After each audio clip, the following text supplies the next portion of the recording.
안녕하세요. 자유교회 이진우 목사가 보내드리는 아침 묵상입니다. 오늘도 예수 그리스도의 향기를 내는 복된 하루가 되시길 바랍니다. 7월 6일 수요일 아침 묵상입니다. 오늘은 가이사에게 갈 것이라 라는 제목으로 사도행전 25장 6절로 12절의 말씀 묵상합니다.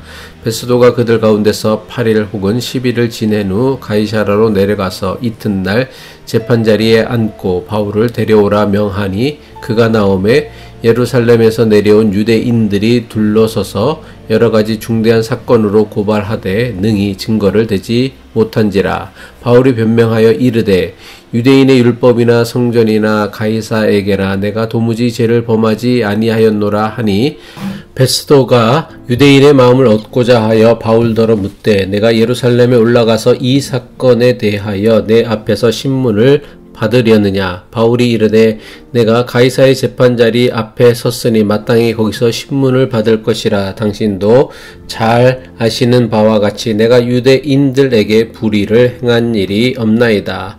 만일 내가 불의를 행하여 무슨 죽을 죄를 지었으면 죽기를 사양하지 아니할 것이나 만일 이 사람들이 나를 고발하는 것이 다 사실이 아니면 아무도 나를 그들에게 내줄 수 없나이다. 내가 가이사께 상소하노라 한데 베스도가 배석자들과 상의하고 이르되 내가 가이사에게 상소하였으니 가이사에게 갈 것이라 하니라.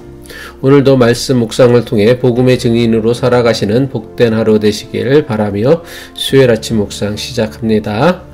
유대교 최고 지도자였던 대제사장들은 유대 지역 신임 총독으로 부임하여 예루살렘 10차를 나선 베스도와의 첫 만남에서 바울을 또다시 고소하였습니다. 이들은 가이사라 헤롯궁에 갇혀 있는 바울을 예루살렘으로 이송하여 예루살렘에서 재판할 것을 강력하게 요청했습니다. 하지만 이들이 내세운 재판은 바울을 예루살렘으로 이송하게 하려는 명분이었고 속셈은 예루살렘으로 이송하는 중간에 바울을 암살하는 것이었습니다. 이들이 이렇게 한 이유는 로마 총독의 법정에서 로마 제국의 법으로는 바울을 사형시킬 수 없다는 것을 너무나 잘 알고 있었기 때문입니다. 신임 총독 베스도는 이들의 계략을 간파한 듯 이들의 요청을 거절하였습니다. 자신이 곧 가이사라로 돌아갈 것이니 바울을 고발하길 원하는 사람은 자신과 함께 가이사라로 가서 정식으로 바울을 고발하라고 합니다. 베스도 총독은 가이사라로 돌아갔고 바로 다음 날 바울에 대한 재판을 열었습니다. 사도행전 25장 6절이죠. 베스도가 그들 가운데서 8일 혹은 10일을 지낸 후 가이사라로 내려가서 이튿날 재판자리에 앉고 바울을 데려오라 명하니. 사도행전이 8일 혹은 10일을 지낸 후라고 기록한 것은 베스도가 8일 동안 예루살렘에 머물렀고 오가는 날 이틀을 합하면 총 10일이 걸렸기 때문입니다. 총독 베스도는 바울을 고발하려는 유대교 최고 지도자들과 함께 가이사라로 돌아왔습니다. 총독 베스도는 가이사라에 돌아온 다음 날 바로 바울에 대한 재판을 시작하고는 바울을 재판장으로 불렀습니다. 바울이 재판장에 나타나자 예루살렘에서부터 베스도를 따라온 유대교 지도자들이 여러 가지 사건으로 바울을 고발하였습니다. 하지만 이들은 자신들이 고발한 것에 대해 어떠한 증거도 제시하지 못했습니다. 사도행전 25장 7절이죠. 그가 나오매 예루살렘에서 내려온 유대인들이 둘러서서 여러 가지 중대한 사건으로 고발하되 능히 증거를 대지 못한지라. 자신들이 고발한 사건에 대해 아무런 증거도 제시하지 못하는 이유는 이들의 고발이 모두 거짓 모함이었기 때문입니다. 바울에게 변호의 기회가 주어지자 그는 자신의 무고함을 밝혔습니다. 사도행전 25장 8절이죠. 바울이 변명하여 이르되 유대인의 율법이나 성전이나 가이사에게나 내가 도무지 죄를 범하지 아니하였노라 하니. 한글 성경이 가이사라로 번역한 카이사르는 율리우스 카이사르 장군의 이름에서 유래한 단어입니다. 율리우스 카이사르의 양아들 가이우스 옥타비아누스가 로마 제국의 초대 황제로 즉위하면서 자기의 양아버지 카이사르를 로마의 신으로 추대했습니다. 이때부터 카이사르는 로마 황제를 가리키는 명칭이 되었고 백성들에게 로마 황제를 로마의 신으로 추앙하게 했습니다.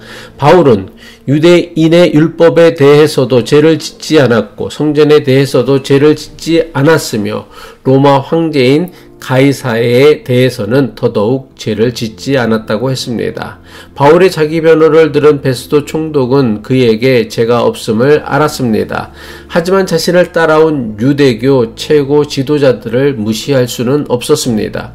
유대교 지도자들의 환심을 사고자 바울에게 예루살렘으로 가서 산헤드린 공회의 재판을 받을 마음이 있냐고 묻습니다. 바울은 자신을 예루살렘 산헤드린 공회의 재판에 세우려고 하는 유대교 지도자들의 의도를 너무나 잘 알고 있었습니다.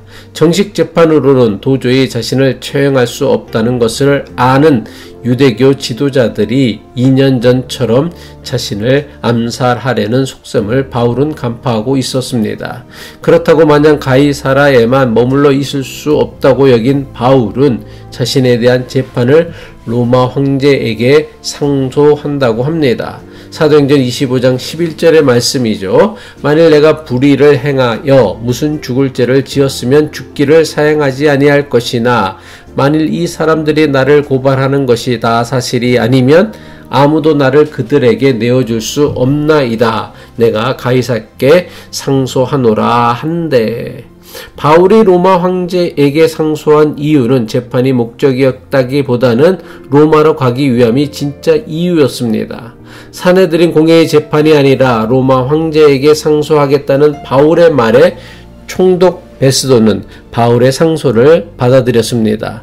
로마 시민이었던 바울이 로마 황제에게 상소하는 것은 로마 시민의 마땅한 권리였기 때문입니다. 사도행전 25장 12절이죠. 베스도가 배석자들과 상의하고 이르되 내가 가이사에게 상소하였으니 가이사에게 갈 것이라 하니라.